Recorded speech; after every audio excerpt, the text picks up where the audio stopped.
ৰঙানদীত বিজয়ৰ পতাকা উৰুৱাবলৈ সাজু হৈছে বিজেপি।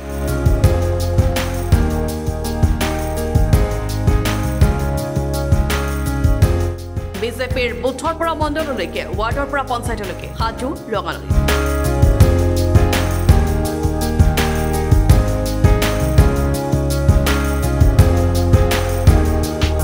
আজি লখিমপুৰ জিলা পুথিভঁৰালত অনুষ্ঠিত হয় ৰঙানদী সমষ্টিৰ সাংগঠনিক সভা।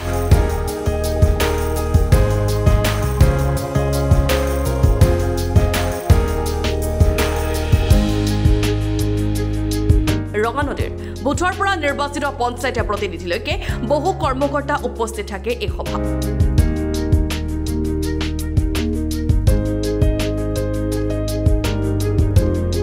সাংগঠনিক সভাত ৰঙানদীৰ যুৱকৰ্মী মুখ্যমন্ত্ৰীৰ কেইবাখনো আঁচনি ৰূপায়ণৰ প্ৰতিনিধি ঋষিৰাজ হাজৰিকাই ৰাখে সবল পৰামৰ্শ।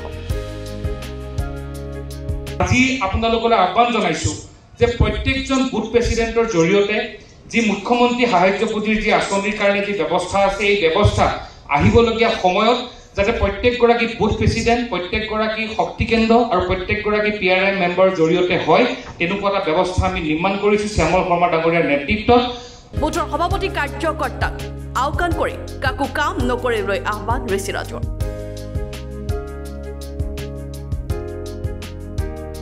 জনতা পাৰ্টিৰ যিসকল বুথৰ কাৰ্যকৰ্তাই বা শক্তি কেন্দ্ৰ প্ৰমুখসকলে দিনে নিশাই এখন চাইকেল লৈ এখন বাইক লৈ দিনে নিশাই কষ্ট কৰি আছে, সেই যেতিয়া এই কাৰ্যকৰ্তাসকলক যেতিয়া আমি অভাৰলেপিং কৰি যেতিয়া মই গৈ কোনোবা এখন চেক দিবলৈ গুচি যাওঁ তেতিয়া মানুহজনৰ ক'ৰবাত ন ক'ৰবাত আত্মসন্মানত আঘাত হয় বা ক'ৰবাত ন ক'ৰবাত তেওঁৰ মনত দুখ পায়। ইতিমধ্যে অৰুণোদয়ৰ পৰা ধৰি মুখ্যমন্ত্ৰীৰ সাহায্য বিতৰণলৈকে সকলোতে শেষৰজন কৰ্মকৰ্তাক জড়িত কৰাৰ চেষ্টাত ব্ৰতী ঋষিৰাজ হাজৰিকা। প্ৰত্যেকখন চিঠি কেৱল আমাৰ বুথ আৰু আমাৰ PRI মেম্বাৰৰ যোগেদিহে ঘৰলৈকে যাব পাৰিব, কোনো বেলেগ আৰু চিষ্টেমেৰে যাব নোৱাৰিব। তো মই কাৰণে আশা ৰাখিছো যে অহা 3-4 দিনৰ 5 দিনৰ ভিতৰত প্ৰত্যেকগৰাকী বুথৰলৈকে আমি মণ্ডলৰ জৰিয়তে প্ৰত্যেকগৰাকী বুথলৈকে আমি সেই যি চিঠি আৰু যি ব্যৱস্থা আছে দিয়াৰ আমি ব্যৱস্থা কৰিবলৈ আমি সক্ষম হ'ম। এই সভাত লখিমপুৰৰ বিধায়ক মানৱ দেখাই আগবঢ়াই সাংগঠনিক সুদৃঢ় কৰা পৰামৰ্শ। ইণ্ডিয়ান অইল IOCক দিব লাগিব। সেই ফৰ্মখনত আপোনালোকে যদি সেই মহিলাগৰাকীৰ নামতে গেছৰ কানেকশ্যনটো আছে সেই নাম্বাৰটো উঠাই দিব সেই বেংক একাউণ্টটোৱে।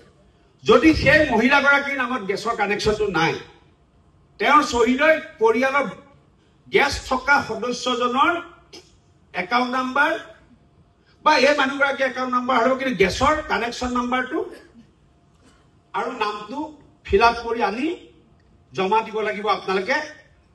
জিলা বিজেপি সভাপতি শ্যামল শৰ্মাৰ সভাপতিত্বত এতিয়া এইদৰে জিলাখনৰ সকলো সমষ্টিতে চলিছে সাংগঠনিক পৰ্যালোচনা। কালি লখিমপুৰ বিধানসভা সমষ্টিৰ সাংগঠনিক সভা অনুষ্ঠিত হ'ল।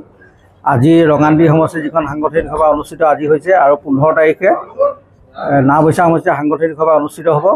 গতিকে আমাৰ এই সাংগঠনিক সভাৰ উদ্দেশ্য আমাৰ অহা 29 তাৰিখে সন্মানীয় গৃহমন্ত্ৰী ডাঙৰীয়া আমাৰ খানাপাৰাত আহি উপস্থিত হৈ পঞ্চায়ত প্ৰতিনিধি সন্মিলন কৰিব। এই সন্মিলনত যোৱাৰ কাৰণে আমি প্ৰস্তুতিৰ লগতে আমাৰ যিসকল পঞ্চায়তৰ নৱনিৰ্বাচিত আমাৰ প্ৰতিনিধি আছে এই প্ৰতিনিধিসকলক আগন্তুক দিনত কিদৰে কাৰ্যপন্থা কৰি ৰাইজক সেৱাৰ কাৰণে তেখেতসকলে কাম কাজ কৰিব পাৰে সেই গোটেই কথাখিনি আমি জনাবৰ বাবে তেখেতসকলক বুজাই দিবৰ বাবে আমি এই সভাখন আয়োজন কৰিছোঁ। আৰু লগতে আমাৰ আগন্তুক বিধানসভা নিৰ্বাচনৰ প্ৰতি লক্ষ্য ৰাখি আমাৰ প্ৰত্যেকটো বুথ যাতে আমাৰ আৰু অধিক সক্ৰিয় কৰি তুলিব পাৰোঁ তাৰ কাৰণে আমি যত্ন কৰি সাংগঠনিক সভা আমি অনুষ্ঠিত কৰিছোঁ। Bureau report Lakhimpur.